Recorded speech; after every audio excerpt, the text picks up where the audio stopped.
Hello, everybody, and welcome to Forever Rugby on Forever Sports for today's Ireland versus Scotland preview. The game which everyone is expecting Ireland to claim the Six Nations title, but a very, very outside chance of Scotland putting off what could be one of the biggest miracles in the game, really, if they were to overcome Ireland with a big enough points difference to put them on top of the log. But it would only be momentarily, well, potentially momentarily anyway, with England and France actually taking place after this game. And this was what I've said from the beginning of the tournament, what should have been the Six Nations defining encounter. I felt that Scotland have been the second best side throughout the tournament. I thought that they did beat France, in my opinion, beat England pretty well. Weren't great against Wales, but got the victory. And then they came undone against a very good Italian side last weekend. And had they won that game, Scotland would have been going into this, like potentially what I think about 2 points or behind Ireland, and it would have been a genuine Six Nations final in inverted commas.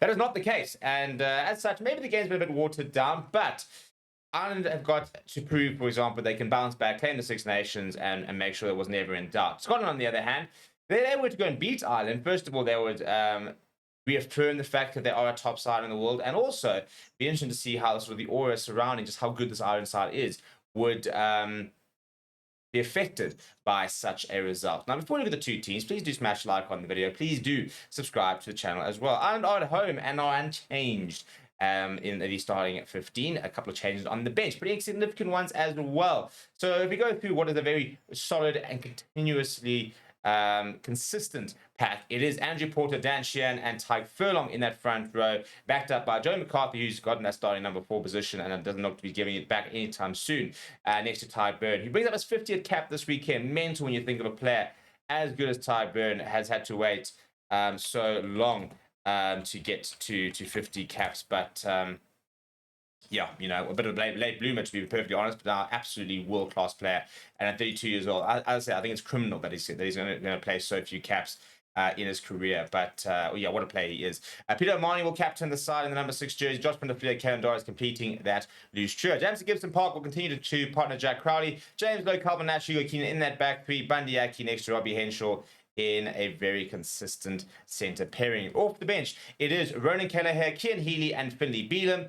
They've gone with a 5-3 split. We haven't seen this all Six Nations, actually. They've been generally going with the bomb squad approach, and they use bomb squad very deliberately because some 6-2 splits are not used in sort of the bomb squad way, but Ireland have very much been using it as a tactic to deploy a majority of that bench at certain sort of almost set times. You can see it's almost sort of quite structured, with players coming on to put in some big cameos.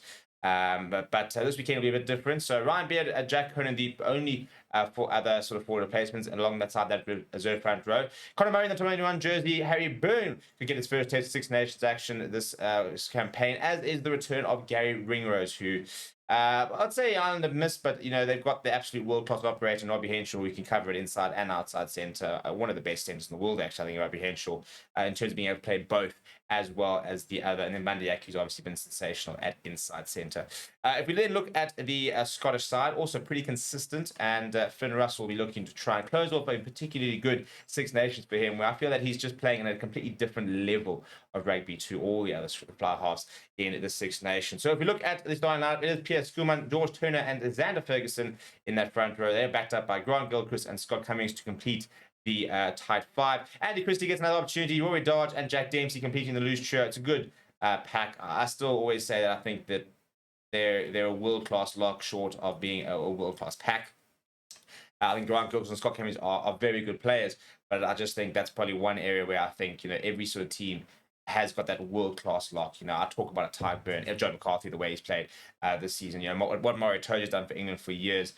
You talk about Thibaut Flamand for France. Daft Jenkins, I think, is going to be that player for Wales for many years. And I always feel that Scotland, for example, you never talk about Scotland locks as British and Irish options for locks. And I've always said that. I think that's a bit of a deficiency in that pack. But moving into the back line, it is Ben White next to Finn Russell. He is back as Ben White and will partner his captain or co-captain.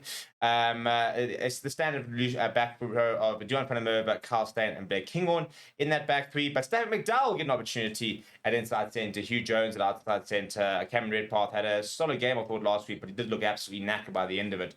So I wonder if it might be the reason that he might be looking at being used as an impact player this weekend. Off the bench, it is Ewan Ashman. Rory Sutherland comes in, and Elliot Miller-Mills as the reserve front row. Sam Skinner, Matt Ferguson in also a 5-3 split. George Hall in the reserve scrum, Cameron Redpath, and then Kyle Rowe adding that support. I'd really like to see Scotland go and get a victory. I really would. I think that it's interesting how they flip-flop so quickly between being considered a really top side and then being considered maybe an average side. I think Gregor Townsend's a coach which people go from really rating him to then saying he's under pressure so quickly. So it's always a very interesting side. And I suppose it makes sense that a side captained and led really by Finn Russell, who is considered a maverick, is a bit of a maverick side in terms of you never quite know what Scotland's going to show up. We'll have to wait and see which one does show up this weekend. Give me your score predictions down in the comments below. Please do smash like on the video. Please do subscribe to the channel as well. Thank you very much for watching. My name is Steve.